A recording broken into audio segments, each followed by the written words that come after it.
Saya Hersun Arif dari Forum News Network bersama dengan Bung Rocky Gerung. Bung Rocky, PDIP melalui Sekjen Hasto Kristianto kembali menyampaikan penyesalannya pernah mengusung orang seperti Jokowi sejak wali kota Solo sampai menjadi presiden 2 periode. Dia mengakui bahwa ketika mencalonkan Jokowi dulu itu mereka tidak melakukan tes psikologinya ya, psikotes ya. Ini menarik Bung Rocky karena secara tidak langsung ini PDIP mengakui ada persoalan psikologis pada Jokowi sehingga ya ketika dia menjadi presiden kemudian ini banyak sekali kekacauan bahkan sampai menjelang dia akan mengakhiri masa jabatannya. Memang dalam politik atau dalam semua bidang yang memerlukan skrutinisasi maksimal atau tapisan maksimal, tetap ada hal yang tidak bisa ditapis, yaitu psikologi seseorang. Walaupun akhirnya kita harus pergi pada semacam ketentuan, sebetulnya ketentuan filosofis bahwa semakin kita berupaya untuk menggali apa yang disembunyikan, semakin dia ditutupi itu.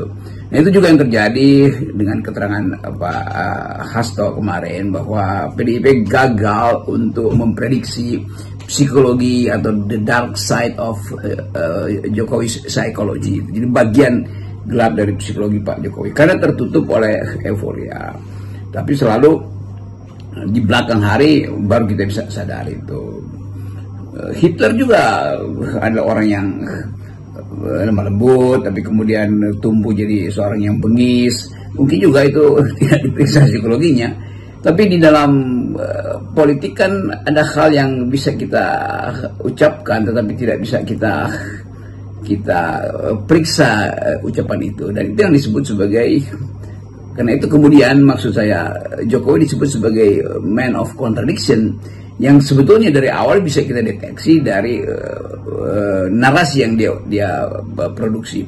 Tetapi PDIP sudah mengatakan bahwa mereka bertanggung jawab juga terhadap kegagalan filter itu. Itu udah selesai. Tinggal kita lihat bagaimana setelah PDIP menganggap bahwa Jokowi ternyata memalsukan banyak hal termasuk psikologi dia, maka kita belajar untuk mulai menapis seseorang. Sekarang banyak pejabat yang masuk ke Pilkada Jakarta misalnya, kita tapis juga psikologinya tuh.